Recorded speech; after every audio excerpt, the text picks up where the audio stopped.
नमस्कार दोस्तों, स्वागत है आपका वेद स्टडी चैनल पर। आज की इस वीडियो में हम लोग भारत का संवैधानिक विकास के अंतर्गत जितने भी फैक्ट होंगे सारे को कवर करेंगे। और यहाँ से जो है वनडे एग्जाम में जो है आपको 2 से 3 क्वेश्चन देखने को मिलते हैं। तो चलिए ज़्यादा देर ना करते हुए क्वेश्चन को स्टार्ट करते हैं।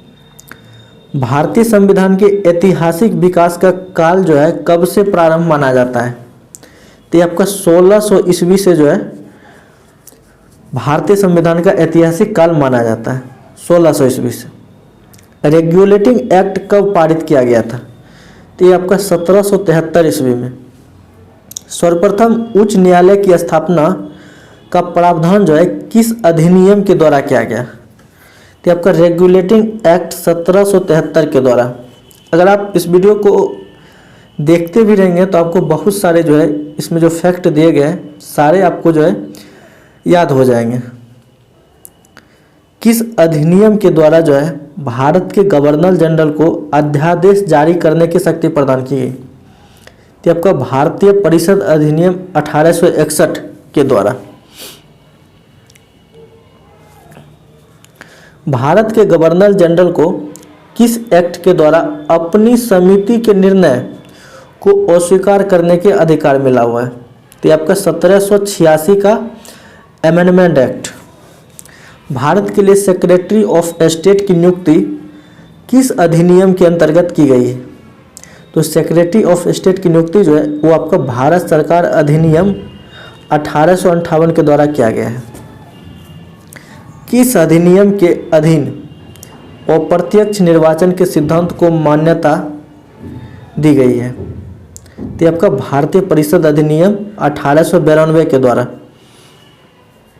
द्वैध शासन की प्रांतों में पद्धति का प्रारंभ कब किया गया?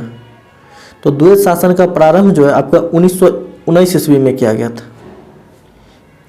विधायी कार्यों को प्रशासनिक कार्यों से पृथक करने की व्यवस्था किस चार्टर एक्ट के द्वारा की गई?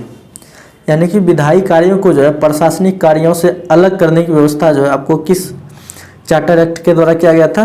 तो ये किया गया था आपका चार्टर एक्ट 1853।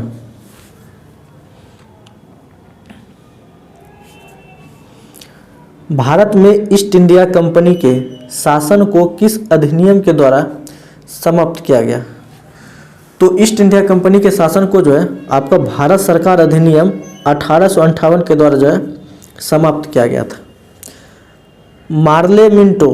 मिंटो मार्ले सुधार किस अधिनियम को कहा जाता है? तो आपका भारतीय परिषद अधिनियम 1909 को जो है मिंटो मार्ले सुधार के नाम से जाना जाता है। मिंटो मार्ले सुधार बिल किस वर्ष पारित किया गया? तो आपका 1909 ईस्वी में।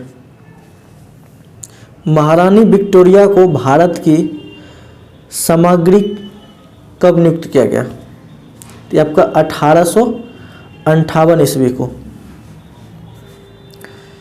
मिंटो मार्ले सुधार का उद्देश्य क्या था? तो इनका उद्देश्य जो था आपका पृथक निर्वाचन प्रणाली, मुसलमानों के लिए अतिरिक्त निर्वाचक मंडल प्रारंभ किसके द्वारा लाया गया था?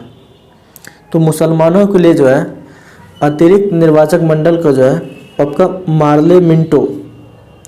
मिंटो मार्ले सुधार 1909 के द्वारा लाया गया था।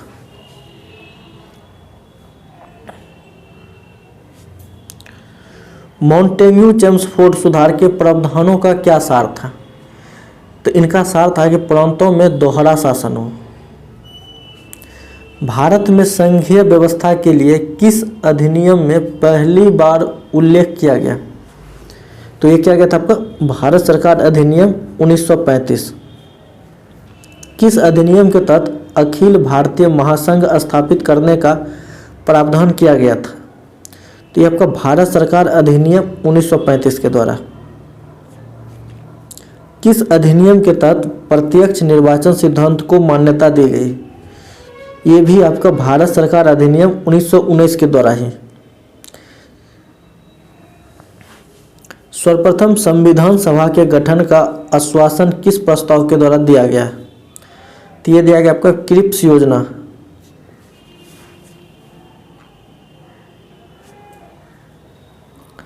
भारत सरकार द्वारा अगस्त प्रस्ताव कब पारित किया गया?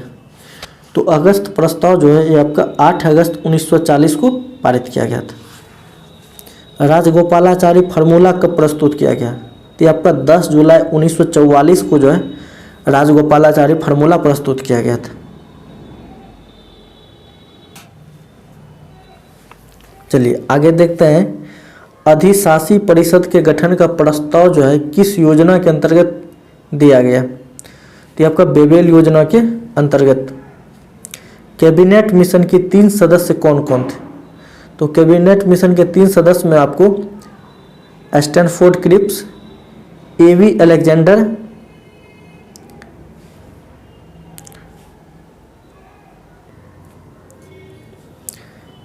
कैबिनेट मिशन की 3 सदस्य कौन कौन थे? तो ये था आपका पैथिक लॉरेंस, स्टैनफोर्ड क्रिप्स और एवी अलेक्जेंडर। ये 3 आदमी थे कैबिनेट मिशन में। 1909 के इंडियन काउंसिल एक्ट में किस बात की व्यवस्था की गई? ये क्या गया था आपका सांप्रदायिक प्रतिनिधित्व की। बी आर अम्बेडकर और महात्मा गांधी के मध्य 1932 में हस्ताक्षरित पुनः समझौता का में प्रावधान था।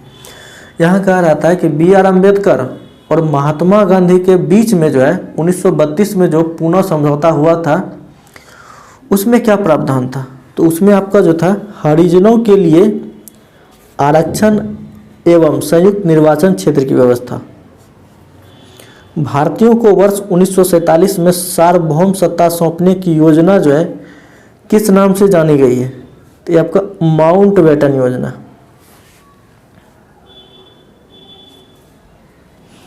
भारत की आज़ादी के समय इंग्लैंड में किस पार्टी की सरकार थी? तो आपका लेबर पार्टी की सरकार थी। किस अधिनियम ने केंद्र में द्वैध शासन प्रणाली को स्थापित किया?